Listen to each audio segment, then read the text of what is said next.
matin un invité qu'on n'a pas vraiment besoin de présenter, donc sociologue et historien Gérard Bouchard, que vous avez tous connu peut-être pour les plus jeunes avec la commission sur les accommodements raisonnables, la commission Bouchard-Taylor. Alors, comment ça fonctionne? C'est que M. Bouchard va prendre la parole pour environ 8 minutes et ensuite, il y aura donc une période d'échange, de questions. Alors, vous me faites signe et je prends vos noms. On commence tout de suite. Allez-y, M. Bouchard. Merci beaucoup, Priscilla. Bonjour à vous. Je suis toujours content de venir vous voir, surtout quand il faut débattre d'un sujet comme celui auquel le Québec est confronté. Moi, je vous dirais d'entrée de jeu que, d'abord, je résume mon opposition au projet de charte. Mon argument principal, c'est que c'est un projet qui vise à restreindre ou à supprimer ce que les chartes considèrent comme un droit fondamental. Et pour faire ça, il faut avoir un motif supérieur, capable de passer le test des tribunaux, par exemple. Et à mon avis, les motifs que le gouvernement a mis de l'avant ne remplissent pas cette condition. Autrement dit, il y a une disproportion entre le droit qu'on veut supprimer et le motif qui devrait justifier ce geste-là. Deuxièmement, je déplore assez qu'il y a des craintes, des peurs dans la population vis-à-vis des immigrants, vis-à-vis des musulmans, vis-à-vis de la religion. Et à mon avis, ces peurs ne sont pas fondées. Et le gouvernement aurait dû s'appliquer à dissiper ces peurs et à faire valoir ce qu'est la réalité en s'appuyant sur des faits. Mais on pourrait dire que le gouvernement a fait le contraire. Il s'est appuyé sur ses peurs, il a exploité ses peurs, ses fausses perceptions pour faire avancer son argumentation et son projet. Ça, je pense que c'est quelque chose qu'il faut déplorer. Il faut déplorer aussi que les porte-paroles du gouvernement ont glissé dans le débat, et encore une fois pour soutenir leur argumentation, plusieurs faussetés. Par exemple, affirmer que la pratique des accommodements porte atteinte, de façon presque routinière, à l'égalité homme-femme. Soutenir que nous avons vu au cours des 2 ou 3 dernières années une accumulation, le mot est de M. Drainville, une accumulation d'accommodements qui ont été accordés et qui n'avaient pas de sens. Soutenir ensuite que les décideurs dans les institutions sont obligés de traiter les demandes d'accommodement en l'absence de toute balise, en l'absence de toute règle, c'est faux. Tout le monde le dit, tout le monde le sait. Les règles sont précisées dans la jurisprudence. Ils ont été précisés dans le rapport de notre commission que vous évoquiez tout à l'heure. Ils ont été précisés dans au moins une dizaine de guides qui ont été mis au point d'abord par la Commission des droits de la personne, ensuite par diverses institutions publiques et privées, notamment les cégep, les hôpitaux, les municipalités, etc. Donc ce sont des faussetés qui ont alimenté le débat et qui ont contribué à le détourner. Je pense aussi que ces faussetés ont causé un grand dommage parce que, encore une fois, elles ont accrédité des perceptions non fondées dans la population. Un discours que nous avons beaucoup entendu, c'est que nous sommes envahis par les immigrants. Nous ne sommes plus chez nous. Ces gens-là veulent détruire notre culture pour imposer leur culture, pour imposer nos valeurs. À chaque fois qu'il y avait des vox pop, c'est ce qui ressortait. Mais c'est important, les vox pop, parce que c'est l'appui principal du gouvernement. M. Drainville le dit, il s'adresse à la majorité silencieuse. C'est bien de cela qu'il parle. Alors moi, je pense que ça, c'est irresponsable de sembler accréditer ce genre de perception. Par exemple, le fait qu'on est envahi par les immigrants. Le Québec compte à peu près 11% d'immigrants. On craint l'islamisation du Québec. Il y a à peu près 2% de musulmans dans la province de Québec. On dit que, c'est un argument qu'on entend souvent, c'est surtout des dames souvent qu'on entend, mais aussi des hommes, si on allait dans ces pays-là, le Mali, le Soudan, certains pays d'Afrique du Nord, on sera obligé de porter le hijab ou de porter des signes religieux. Alors quand ces gens-là viennent chez nous, ben, c'est normal qu'ils devraient faire la même chose, ils devraient adopter les règles de notre société.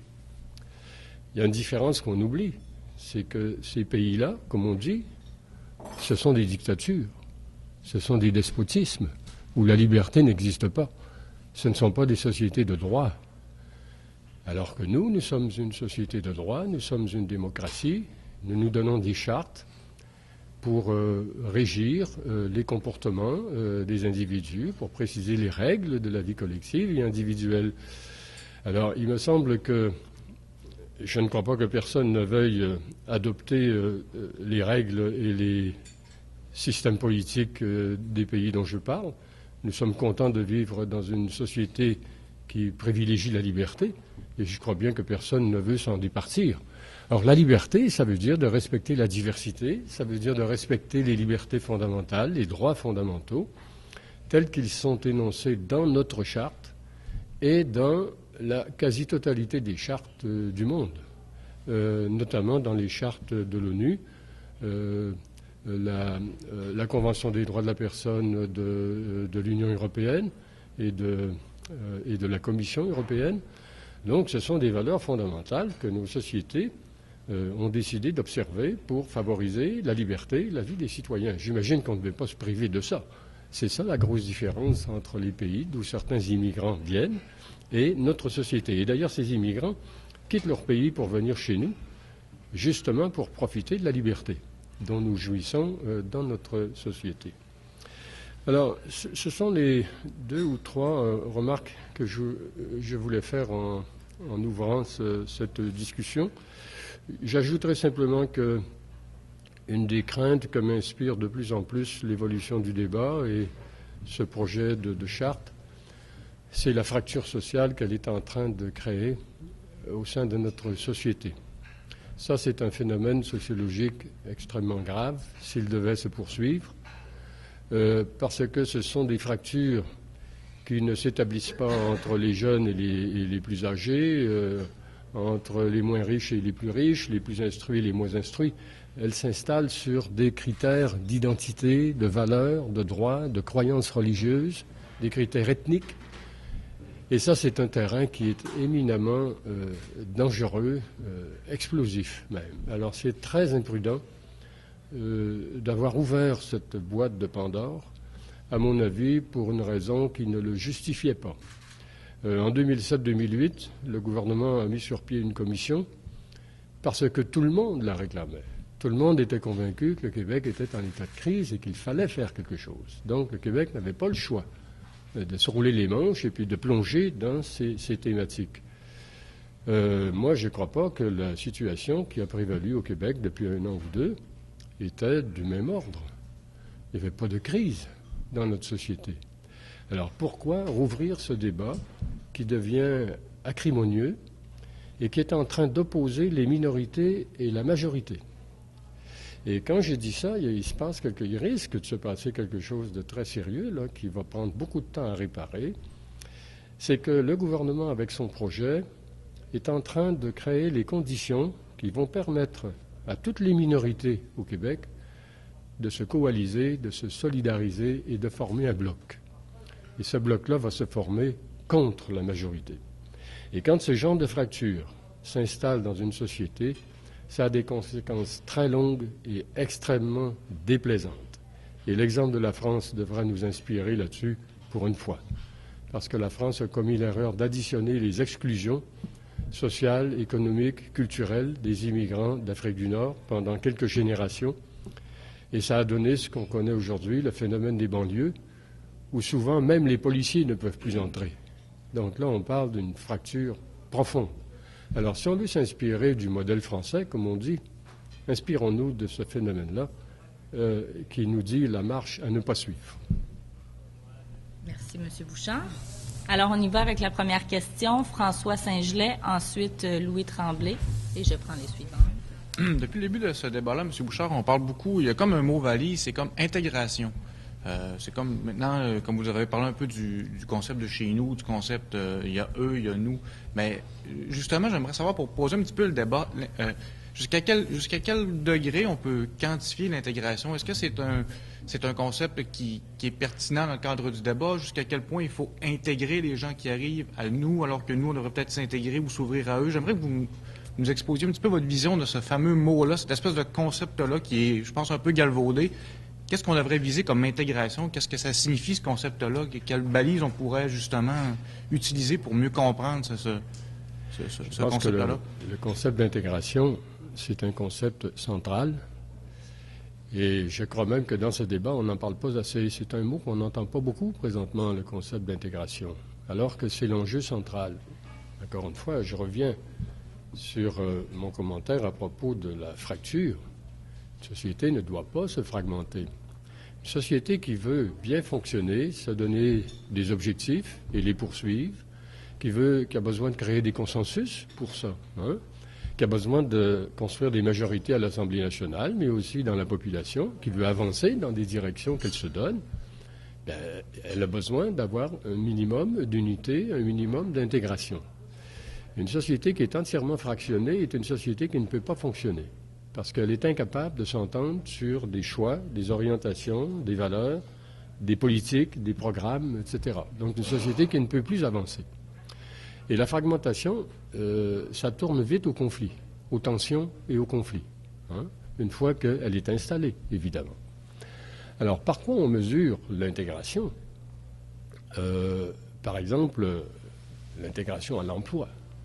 Essayer de faire en sorte que le plus grand nombre possible de citoyens se trouvent du travail et soient autonomes comme citoyens et avec sa famille.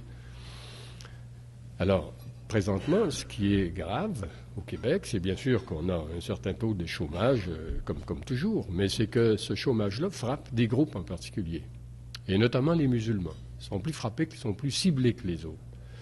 Voilà quelque chose qui est mauvais et qui empêche ces gens-là de s'intégrer à notre société, parce que le moyen le plus élémentaire pour un citoyen de s'intégrer à sa société, c'est d'avoir un travail.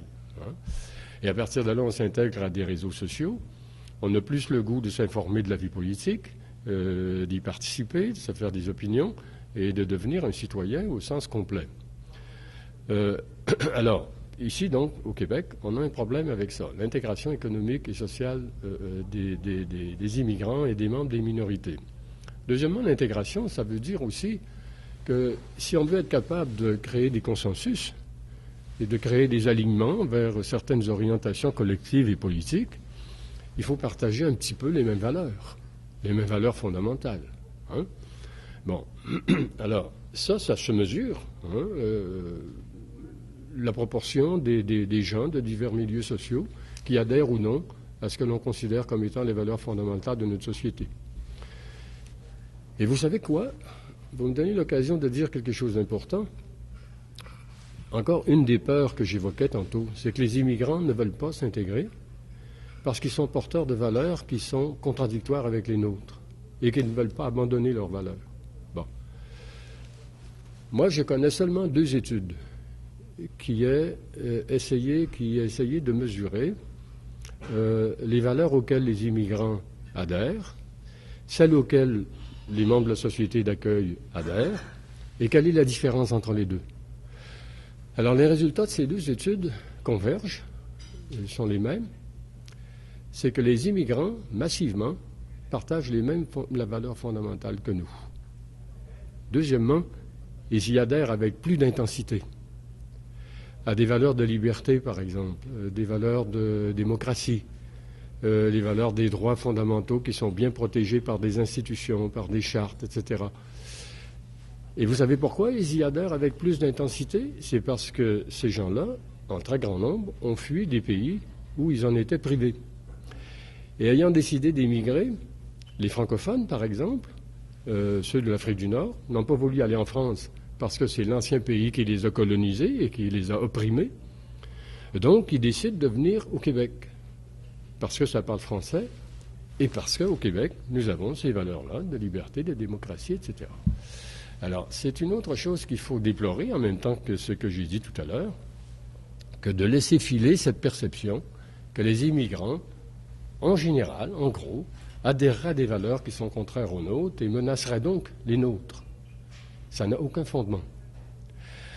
Alors, à partir de là, je veux souligner le fait qui est vraiment surprenant, que, selon toute apparence, le gouvernement du Parti québécois s'est lancé dans cette vaste opération sans faire d'études préliminaires, sans connaître le terrain.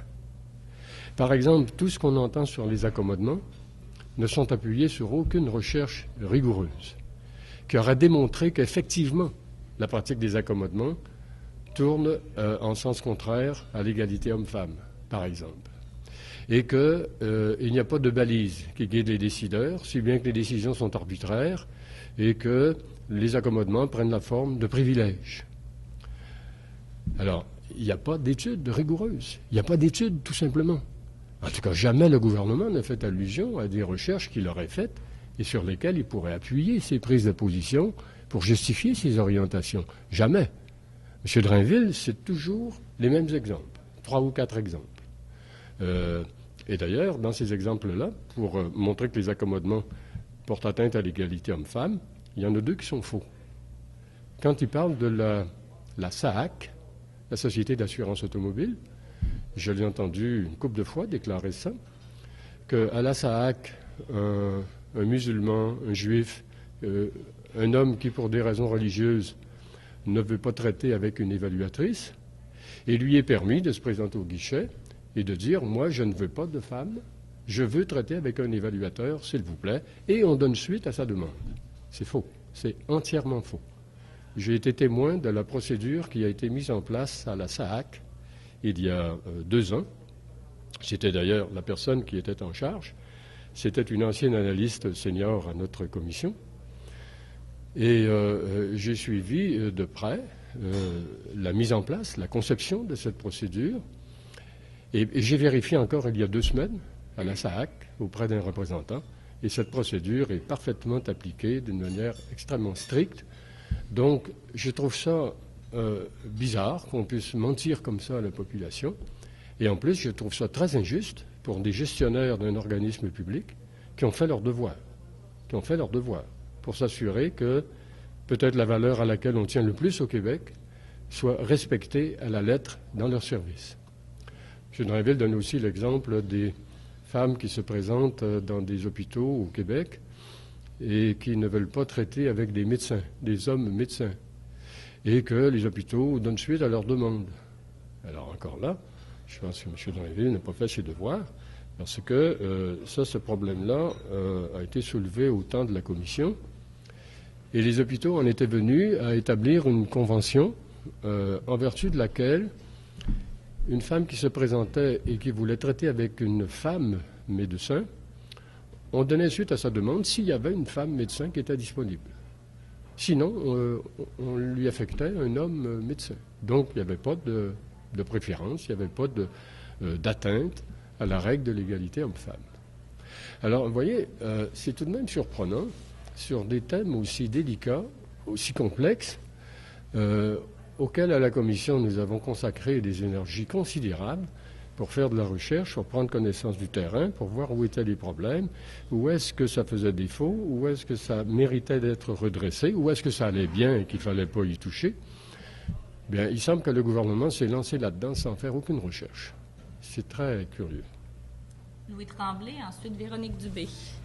En tout cas, si M. Drainville a commandité des recherches sérieuses, il pourra vous le dire, puisqu'il est l'invité vendredi. Voilà. M. Bouchard, dans ce débat-là, ça devient un peu bizarre parce que les gens qui osent être pour la Charte passent pour des cultéreux, incultes, qui n'ont pas été à l'école et reculés par le tonnerre, souvent qui vivent dans des régions éloignées.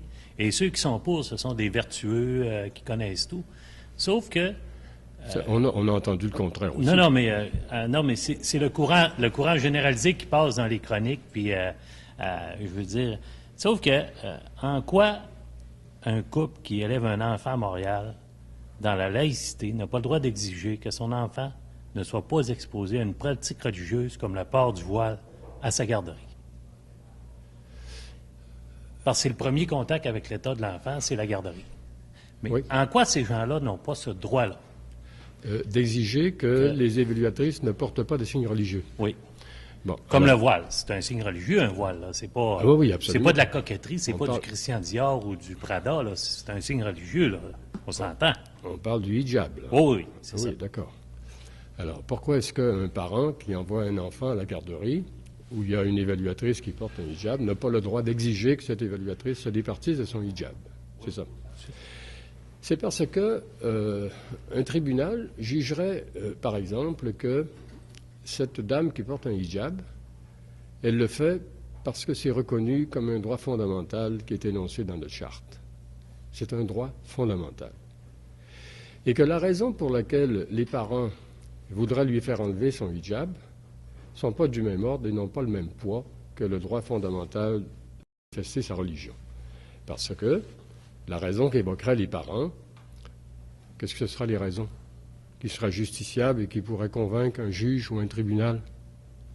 Ben, eux, ils n'ont pas de religion. Ils ont le droit de ne pas avoir de religion puis de ne pas vouloir que leur enfant soit exposé à des signes à cette religion-là. Oui, mais pour quelle raison est-ce que ça heurte leur droit de ne pas avoir de religion, le fait que leur enfant est soumis à la vue d'un signe religieux?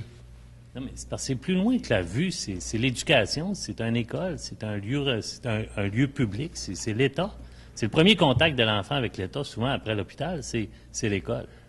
Oui, mais on pourrait Parce que c'est ça soutenir- qui pose problème là, On en ce pourrait moment. soutenir- C'est les signes religieux, c'est pas les accommodements raisonnables. C'est les signes religieux qui sont... On au pourrait cœur du soutenir le raisonnement contraire à celui que vous venez de tenir.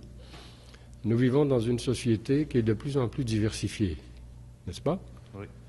Auparavant, au Québec, il y avait la religion catholique qui occupait massivement le paysage. Et puis, il y avait ce qu'on appelait, ici au Saguenay, par exemple, des mitaines. Hein, les deux petites églises, là, à Arvida. Le protestantisme était très, très minoritaire, puis était concentré dans des marges de nos villes ou de nos sociétés. De sorte que nous avons absorbé, assimilé le catholicisme comme étant la religion. On n'aurait pas pensé qu'il pouvait y avoir d'autres religions sur le même pied que le catholicisme. En tout cas, moi, je fais encore partie de la génération qui a vécu là-dedans. Peut-être la dernière, mais en tout cas. Et ça a survécu beaucoup, hein, même aujourd'hui. Alors, à cause de l'immigration, on a vu apparaître plusieurs nouvelles religions dans le paysage québécois qu'on ne voyait pas auparavant. Et les gens qui adhèrent à ces nouvelles religions ont le même droit que ceux qui adhéraient au catholicisme, là, ou qui continuent à y adhérer. Ils ont le même droit. Alors, ces gens-là, ou une partie de ces gens-là, croient avoir l'obligation de porter un signe religieux en vertu de leur credo. Et ça, c'est une différence par rapport à la religion catholique. Dans la religion catholique, il y a très peu de gens qui pensaient que du fait que je suis catholique, il faut que je le manifeste dans un signe religieux dont je ne pourrais pas me départir parce que si je m'en départissais, j'aurais l'impression de trahir ma foi. Très, très peu dans la religion catholique. Mais dans les nouvelles religions qu'on a vu apparaître ici, l'islam, la religion sikh, par exemple, il y a une minorité de croyants là-dedans qui pensent que leur credo et le fait de porter un signe religieux, c'est indissociable. Pour eux, ça ne se dissocie pas, c'est la même chose. Si on force un sikh à enlever son turban, il va conclure à une trahison de sa religion, ses croyances les plus profondes. Jamais vous convaincrez un sikh d'enlever son turban. C'est impossible. Ça ne s'est jamais fait, ça ne se fera jamais. Parce que c'est indissociable. Alors évidemment, on parle d'une minorité de croyants. Hein, les croyants les plus, je dirais, les plus conservateurs, les plus orthodoxes, là. Ce qui n'est pas le cas de tous les sikhs, ni de tous les musulmans, ni de tous les juifs non plus. Il y a certains juifs qui jamais n'enlèveront leur kippa. Mais plusieurs autres l'enlèveront. Et plusieurs autres ne portent même pas la kippa. Donc c'est des minorités. Et c'est pour ça que le droit reconnaît à ces personnes-là la faculté de porter leur signe religieux dans leur travail, que ce soit un travail dans des institutions publiques ou privées.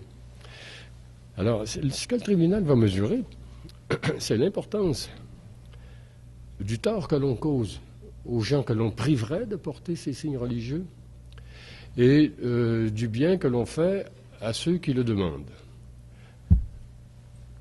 C'est ça. C'est le principe que la majorité, il faut qu'elle se plie à la minorité. Il faut que la majorité... Oui, mais en quoi ça gêne la majorité? Non, mais je veux dire, c'est ce principe-là qui s'applique. Non, c'est le principe des droits qui sont universaux. Les droits sont universaux.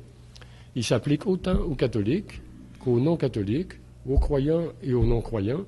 C'est un droit qui est reconnu à tous les citoyens, pas juste à une minorité, à tous les citoyens qui veulent s'en prévaloir.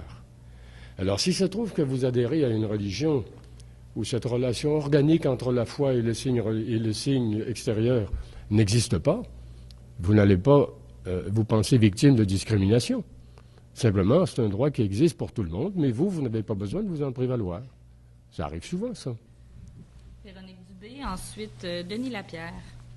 Je sais bien si vous estimez que cette charte-là ne passe pas le test de la charte canadienne qui, dans le fond... La charte québécoise. La charte canadienne, la charte québécoise, qui respecte, dans le fond, les droits de tous à avoir une religion. C'est ce que vous dites, ça ne passe pas le test légal. Et de la manifester, y compris en public, mais y compris dans son travail, de la manifester. Ça, on n'a pas besoin d'aller voir la charte canadienne, c'est dans la nôtre. Puis la nôtre, on l'a écrite avant la charte canadienne. Pardon? Ultimement, c'est la Cour suprême. Quand on éventuellement, à cause de la structure constitutionnelle dans laquelle on vit, quelqu'un qui voudrait, par exemple, contester, un musulman qui voudrait contester le fait qu'on l'a obligé à enlever, une musulmane, pardon, à enlever son hijab, s'adresserait d'abord à des tribunaux québécois, la Cour du Québec, par exemple. Ensuite, ça irait à la Cour d'appel du Québec. Ensuite, la Cour supérieure, et puis éventuellement, la Cour suprême. Mais là, on est rendu à Ottawa. Parce que dans le régime où on vit, c'est comme ça que ça marche, jusqu'à nouvel ordre. Je vous sens encore plus en colère que la semaine dernière parce qu'on vous a entendu sur toutes les tribunes la semaine dernière à propos de cette charte quand elle a été déposée. Est-ce que je me trompe? Vous êtes plus en colère et pourquoi? Non, je ne suis pas plus en colère. J'ai l'air en colère?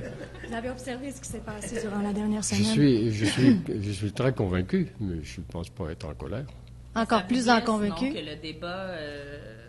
qu'il y ait cette fracture-là? Ce qui me gêne beaucoup, c'est la fracture sociale qui est en train de se créer. Ça me gêne beaucoup.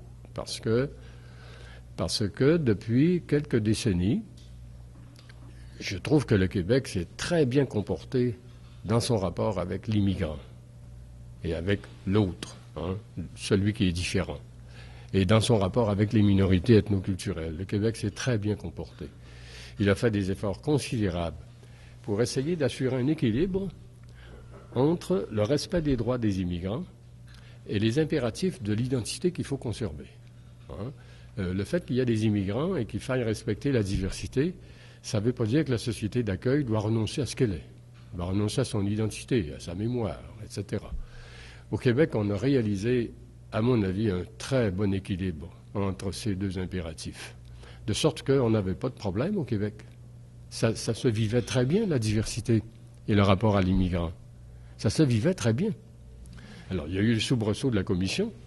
Après ça, ça s'est calmé pendant quelques années. Et puis maintenant, là, on a institué ce débat qui, à mon avis, risque de compromettre le travail patient, intelligent et efficace que les Québécois ont réalisé pendant toutes ces décennies, grâce à beaucoup de bénévoles, notamment, qui travaillent sur le terrain quotidiennement avec les immigrants. Alors, cette fracture sociale me gêne beaucoup. Est-ce que vous auriez préféré que votre rapport continue d'être tabletté? Donc, qu'il n'y ait pas un gouvernement qui dise, il faut faire quelque chose? Parce que, évidemment, il y a eu la commission, vous avez fait des recommandations, le Parti libéral l'a laissé sur la tablette. Là, le Parti québécois a dit, il est temps de faire quelque chose. Vous n'êtes pas d'accord avec la façon dont ils veulent régler le problème, mais est-ce qu'il doit tout de même y avoir quelque chose qui soit fait au Québec? Si vous vous rappelez les recommandations de notre commission, nous avions plusieurs demandes pour qu'il se fasse des choses, pour que le gouvernement en place à ce moment-là donne suite à plusieurs de nos suggestions, dont certaines étaient plus importantes que d'autres, et qui n'ont pas eu de suite. Alors ça, je trouve que c'était une grande irresponsabilité, parce que si le gouvernement, à l'époque, avait fait ses devoirs, aujourd'hui, peut-être que nous n'aurions pas ce débat qui nous divise et qui devient acrimonieux, et qui sème beaucoup de chaos dans les esprits, etc. Alors moi, j'ai toujours souhaité qu'un gouvernement reprenne nos recommandations et y donne suite. Alors, c'était quoi nos recommandations? Ça voulait dire, en gros, une partie du projet qui est présenté maintenant. Par exemple, dans un document officiel sur la laïcité, qu'on définisse les grands principes dont on déduit les orientations, les procédures, les critères dont doivent se servir les gestionnaires dans la vie quotidienne. Donc, une charte qui affirme et qui clarifie les grands principes de ce que c'est que le régime de laïcité en fonction duquel on veut vivre collectivement au Québec. Séparation institutionnelle de l'État et des églises, des religions, la neutralité de l'État vis-à-vis de toutes les religions et vis-à-vis de tout ce qu'on appelle les convictions de conscience, parce que les convictions de conscience ne sont pas toutes religieuses, il y en a qui ne sont pas religieuses, etc.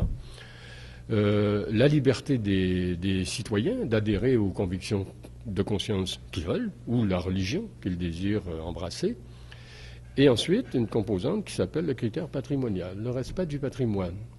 Le respect du droit des autres n'entraîne pas qu'on efface l'histoire de la société où on vit, avec les symboles, la mémoire dont on a besoin, dont on remplit notre imaginaire. Ça ne doit pas être détruit, ça doit être préservé. Mais préservé dans les limites des autres droits, en fonction d'un équilibre qu'il faut sans cesse renégocier. Ça n'a pas été fait. Et il y a une partie du document, du projet qui vient d'être soumis, qui va dans ce sens-là et qui est tout à fait le bienvenu. Bon. L'autre partie, c'est celle qui concerne les signes religieux, et c'est celle dont nous venons de parler, et à mon avis, le gouvernement devrait sacrifier cette partie-là et se concentrer sur l'autre. Et se concentrer également sur les accommodements, non pas parce que les accommodements marchent tout de travers, non pas parce qu'ils n'ont pas de balises, mais pour dissiper les mauvaises perceptions dans la population, pour montrer que le rejet des accommodements n'est pas fondé. Ou alors c'est une perception qui sont nourries par de mauvaises raisons, par des perceptions qui n'existent pas. Et ça, ce serait bien qu'un gouvernement rappelle ça. Par exemple, moi, durant la dernière année, j'ai dû donner 30 ou 35 conférences sur le thème de l'interculturalisme, qui était celui de mon dernier livre. J'étais invité dans des universités, des cégeps, de tous les milieux que vous pouvez imaginer. Et partout où j'allais, à la fin de ma conférence, je demandais, et il y a des gens parmi vous qui s'occupent des demandes d'accommodement. Hein? Vous êtes une institution où il y a des demandes d'accommodement. Oui. Alors, est-ce qu'il y a des demandes d'accommodement au cours des 2 ou 3 dernières années, chez vous, qui sont allées contre l'égalité homme-femme? J'ai jamais eu un seul exemple. Je ne dis pas, je demandais pas 10 exemples, j'en demandais un. Je n'en ai jamais eu. J'en ai jamais eu nulle part. Et ce qu'on me disait, c'était, mais M. Bouchard, vous êtes au Québec, là. Pensez qu'on pourrait accorder une demande qui irait directement à l'encontre de l'égalité homme-femme, qui inférioriserait la femme par rapport à l'homme? Pensez qu'on pourrait faire ça au Québec? Hein? Ils sont bien conscients que c'est une valeur sacrée. On ne touche pas à ça. Alors moi, je trouve ça inacceptable qu'on rende vils les accommodements pour des raisons qui ne sont pas fondées. Alors que les accommodements, ça c'est une autre affaire. On dit souvent que les accommodements, c'est un privilège. C'est le contraire. Un accommodement, on accorde ça quand une personne est capable de prouver qu'elle est victime d'une discrimination. C'est-à-dire qu'un droit qui est reconnu à tous par la Charte, cette personne-là en est privée. Donc, il y a une correction qu'il faut faire. C'est ça une demande d'accommodement. Et encore, la correction se fait seulement si, alors là, c'est toutes les autres conditions, si ça ne coûte pas trop cher, si ça ne bouleverse pas le fonctionnement de l'institution, si ça ne porte pas atteinte aux droits d'autrui, si ça va dans le sens de l'intégration, etc., etc. C'est pas pour rien que ça s'appelle raisonnable. Les juges qui ont mis ça au point dans les années 80 n'étaient pas stupides, là. Alors, ça a commencé avec les handicapés. Un handicapé visuel qui a besoin d'un chien Mira. On s'est aperçu que quand il prenait l'autobus, il ne pouvait pas amener son chien. Parce que dans les municipalités, il y a des règlements qui ont du bon sens. On ne peut pas amener son veau dans l'autobus, c'est parfaitement raisonnable. On avait oublié que dans la société, il y avait des gens qui étaient handicapés visuels. On n'y avait pas pensé. Donc c'était une mauvaise loi, c'était un mauvais règlement que les gestionnaires se sont empressés d'amender pour permettre à des handicapés visuels de prendre l'autobus avec leurs chiens. L'équivalent, c'est les handicapés en fauteuil roulant. On s'est aperçu à un moment donné que ces gens-là ne pouvaient pas aller au bureau du gouvernement pour obtenir des services, ne pouvaient pas aller dans les magasins pour s'approvisionner. Alors, on n'y avait pas pensé. On n'avait pas pensé que ces gens-là étaient en fauteuil roulant. Donc, on a passé une autre loi pour obliger les édifices publics et commerciaux à installer des rampes pour que ces gens-là puissent jouir du même droit que tous les citoyens. Ce n'était pas un privilège qui leur était fait. Alors, les demandes d'accommodement, c'est la même chose. Si moi, encore une fois, je tiens absolument à ne pas travailler le jour de la semaine qui est consacré à ma religion et aller aux offices religieux à faire des prières, c'est un droit qui est fondamental, ça. Mais si je m'aperçois que le jour qui a été consacré comme étant le jour de congé consacré à la religion, c'est celui d'une autre religion que la mienne, le catholicisme, par exemple. Je me dis, mais pourquoi les autres, ils ont un jour de congé le dimanche, puis moi, le samedi, je dois travailler? Il n'y aurait pas moyen d'arranger ça. Hein? Alors ça, c'est une des premières causes qui ont été entendues dans les années 80 par les tribunaux au Québec et qui ont dit essentiellement, les employeurs ont le devoir de corriger ça dans la mesure du possible. C'est ça que les employeurs ont dit. Un petit employeur qui a 5 employés, il ne peut pas se permettre là, d'avoir 2 horaires, ça complique les affaires. Il y a besoin de ce gars-là. Le dimanche, il n'en a pas besoin. Bon, alors, OK, il est dispensé. Mais si c'est l'Alcan, puis qu'il y a un gros roulement dans les horaires et puis que ça ne gêne pas du tout, ben, l'Alcan est obligé de le faire, est obligé d'accommoder ça. Alors, ça s'est réglé, cette affaire-là, très facilement dans la très grande majorité des établissements publics et privés. Il y a des cas où c'est plus compliqué, où il y a eu des problèmes. Et à la fin, ils se sont aperçus que finalement, les gens qui souffraient de discrimination ont fini par être avantagés parce qu'il y avait plus de congés que les autres. Alors là, c'est anormal. Ça, c'est inacceptable. Il faut donc que ce soit corrigé, bien sûr. Mais dans ce cas-là, ce n'est pas la pratique des accommodements qu'il faut dénoncer. C'est qu'il y a des situations où c'est plus compliqué qu'ailleurs parce qu'il y a des contraintes syndicales, il y a des contraintes patronales, il y a des contraintes d'horaire, il y a toutes sortes de... Bon, qui font que parfois, ça ne se règle pas, puis on n'arrive pas à le régler. Mais il faut continuer à y travailler. Puis, par exemple, dans une des commissions scolaires à Montréal, ils ont décidé de n'accorder aucun congé religieux. Mais là, je ne sais pas s'ils vont être capables de tenir cette position-là. Mais en général, la règle, c'est de faire en sorte qu'à la fin, les gens qui, pour des raisons religieuses, ont demandé un congé une autre journée que le dimanche, à la fin de l'année, n'aient pas eu plus de congés que les autres employés. Sinon, on crée une discrimination à la place d'une autre. Tout le monde est d'accord là-dessus. Hein? Denis Lapierre, ensuite Pascal Girard.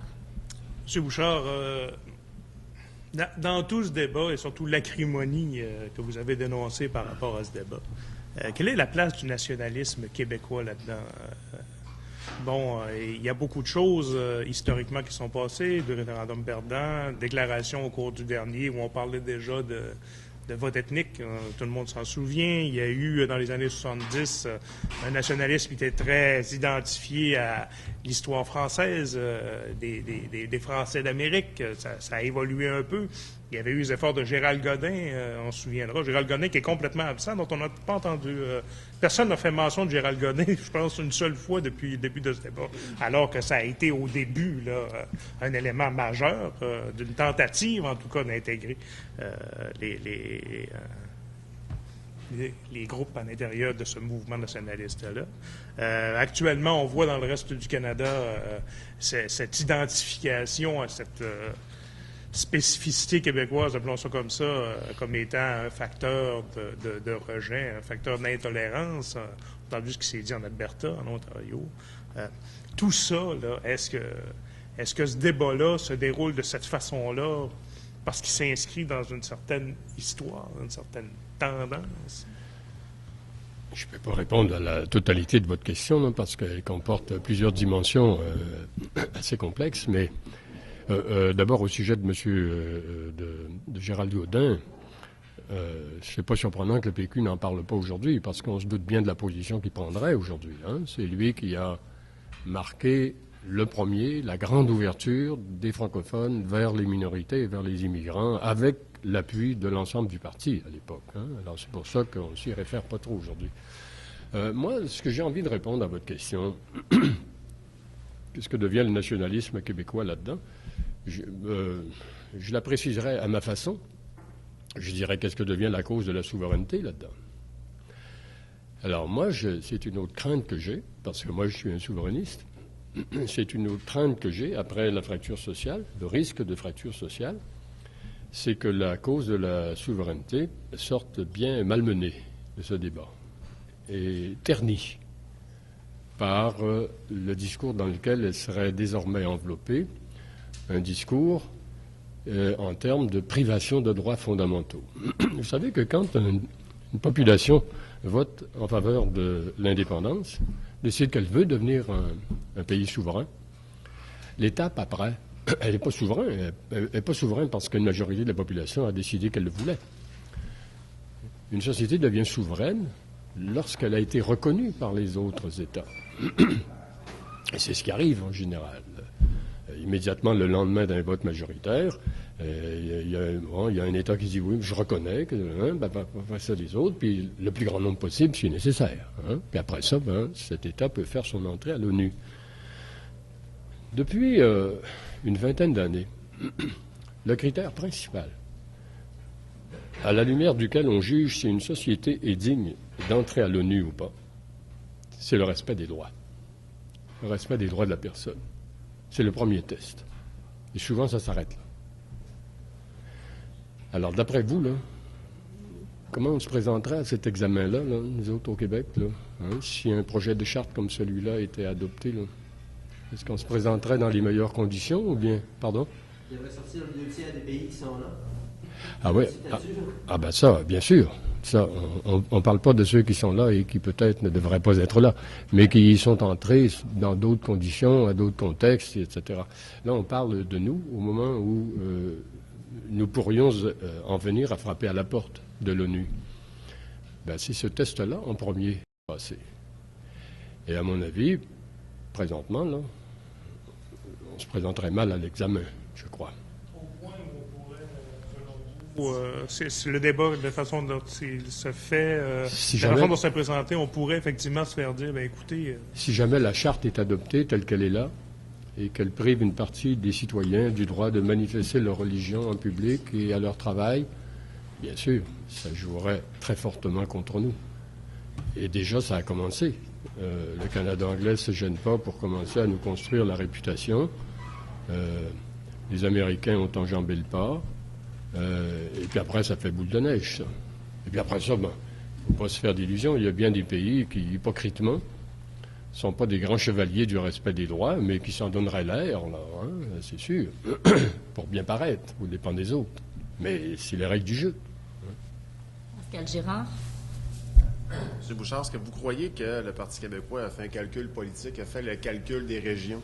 Parce qu'on sait comment fonctionne le système électoral au Québec, la question du vote francophone. Est-ce que vous pensez qu'il y a un certain part de calcul politique là-dedans, qu'on Saguenay-Lac-Saint-Jean, en Abitibi, sur la Côte-Nord, où c'est majoritairement catholique, blanc, francophone, que la charte va bien passer, que dans le fond, à Montréal, on se dit, certains comtés, on les perd de toute façon. Est-ce que vous pensez qu'il y a une part de calcul politique? Parce que vous disiez qu'il n'y a pas de calcul sociologique, vous dites qu'il n'y a pas eu d'études après ma barre. Donc, est-ce que vous pensez qu'il y a un calcul politique là-dedans?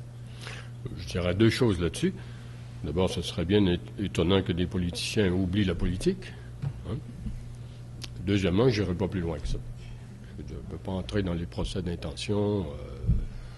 Je garderai de commenter cet aspect-là. Mais dans une région comme la Saguenay-Lac-Saint-Jean, on peut avoir des sondages dans les prochains jours. Ce matin, dans la presse, dans le quotidien, il y avait un sondage, mais il n'y avait pas de répartition géographique. Mais ça joue. L'acceptation de la charte n'est pas la même à Chicoutimi, n'est pas la même au Saguenay-Lac-Saint-Jean qu'elle peut être au centre-ville à Montréal. Et veut pas, il y a une différence. Le Québec n'est pas uniforme. Oui, c'est exact. Je suis convaincu qu'il y a des gens au Parti québécois qui ont réfléchi à tout ça. Mais moi, je ne suis pas dans le secret de ces délibérations-là. Je pourrais avoir des opinions, mais c'est des opinions comme celles de tout le monde. Et je ne vais pas vous faire part de mes préjugés. Plus forte acceptation de la charte que ça peut être à Montréal? On ne peut pas dire, parce que les deux sondages qui sont parus, celui du début de la semaine et celui de ce matin, apportent leur part de surprise quand même. Hein? D'abord, que l'appui soit maintenant inférieur à ceux qui sont contre le projet, c'est 42% contre 45%. Que ceux qui appuient surtout le projet, c'est les catholiques traditionnels, à hauteur de 50%. Moi, ça m'a surpris. Que la ligne de partage maintenant, ou de fracture, correspond à aucun clivage familier. C'est même pas sûr que ce soit Montréal et les régions, là. Hein. Dans le premier sondage, on voyait les régions autour de Québec, le Bas-Saint-Laurent jusqu'à la Beauce, qui étaient contre le projet de charte. Ça, c'était surprenant. Ça veut dire que le clivage métropole-région commence à se brouiller. De sorte que s'il y avait un sondage qui isolerait le Saguenay-Lac-Saint-Jean, moi, j'oserais pas parier, là. J'oserais pas parier. Pour avoir des surprises. Je ne sais pas. Alors, le quotidien l'a ferait lancer. Monsieur Tremblay. Alors, permettez-moi de faire une pause sur la Charte des valeurs québécoises un moment et de profiter de la liberté que donne la Charte de poser des questions tout azimut. Et pour vous poser deux questions rapides, là, vous avez fait un combat en ce que vous avez gagné le combat du déménagement du monument Price, oui, il y a quelques années. On n'est plus dans la charte. C'était la première fois que vous vous manifestiez un peu comme un politicien, on aurait dit, pour empêcher un geste qui finalement que vous dénonciez. Comment vous percevez la chose aujourd'hui? Parce que toujours le carrefour giratoire est toujours un carrefour de fleurs et de pots de fleurs. Comment est-ce que vous percevez la chose aujourd'hui? Et deuxièmement, rapidement, vous êtes le patriarche de l'université, le chercheur qui a le plus de visibilité avec Massoud Farzaneh. Comment est-ce que vous quelle est votre vision d'une ville universitaire comme le voudrait le maire de Saguenay? Première question, il est évident que le carrefour giratoire est un endroit magnifique pour ériger un monument, un symbole qui rallierait la grande partie des Saguenayens, hein, qui ferait consensus. Pas un symbole qui diviserait.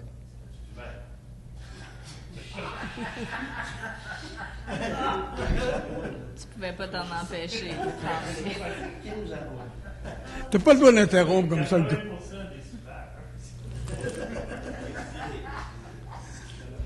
Alors là, sur le choix de ce symbole, c'est sûr, ça pourrait être un Amérindien, ça pourrait être une femme.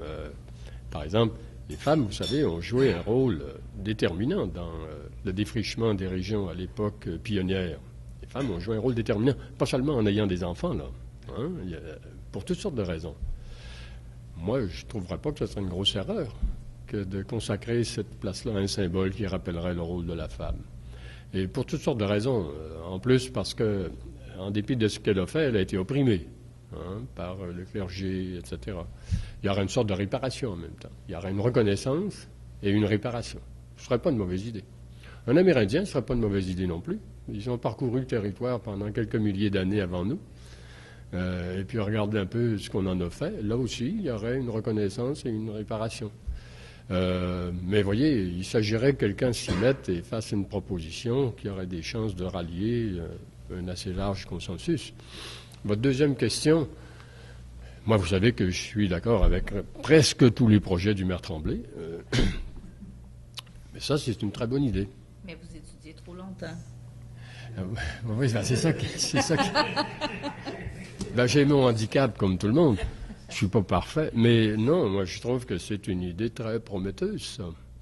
Que la municipalité et l'université joignent leurs efforts pour imprimer un centre, une zone d'excellence à cette université et à l'hôpital aussi, et axé sur la santé. C'est un thème qui est porteur, qui a beaucoup d'avenir. Et en alliance avec d'autres grands hôpitaux, d'autres grandes universités du Québec, ce qui se fait présentement avec l'Université de Montréal et avec Sherbrooke, je crois. Ah oui, moi j'applaudis à cette idée-là. C'est très prometteur, c'est extrêmement positif. Ça ne ferait que des gagnants. Jeanne, je crois. Marianne. Oui, alors je vais revenir à la charte. Selon vous, qu'est-ce qui explique le fait que le débat prenne des dimensions aussi disproportionnées? C'est parce que les thèmes qui ressortent dans un débat comme celui-là sont les thèmes qui s'enracinent dans la partie la moins rationnelle de l'individu. Quand je dis la moins rationnelle, je ne dis pas ça au sens péjoratif, là. Je veux dire, avoir des émotions, c'est pas une mauvaise affaire, au contraire. Souvent, c'est la source des dépassements et de l'altruisme, etc. Donc, c'est la partie la moins rationalisée, la plus émotive. Alors, on parle de quoi, là? On parle d'identité. Identité, c'est profond, ça, dans une personne. Comment on nourrit son identité? On parle du sentiment des allégeances qui viennent avec ça, des fidélités. Fidélité à sa famille, par exemple. Ça, c'est le premier moteur de l'identité. L'image que l'on garde de sa mère, de son père, du genre de lien qu'on entretient continuellement. Il ne faut pas toucher à ça. Dès qu'on a l'impression que quelqu'un veut rompre ça, bousculer ça, on réagit de façon émotive, évidemment. L'attachement à son lieu de naissance, l'attachement à sa patrie. On parle aussi des droits des personnes. C'est fondamental, les droits que l'on pense avoir ou ne pas avoir, ou qu'on pense être menacé de perdre, ou etc. On pense à la vision de l'autre, le rapport avec l'autre. C'est toujours quelque chose qui est problématique dans toutes les sociétés, le rapport à l'autre. L'autre, c'est toujours quelqu'un qui crée un malaise qu'on ne connaît pas, qui est nouveau, qui nous déstabilise, qui fait peur un peu. Ça, c'est l'histoire des millénaires, ça, le rapport à l'autre. Alors, on est en train de le domestiquer en Occident depuis quelques décennies. On ne se représente plus l'autre comme quelqu'un qui veut nous détruire, une bête méchante, etc., comme c'était le cas avant.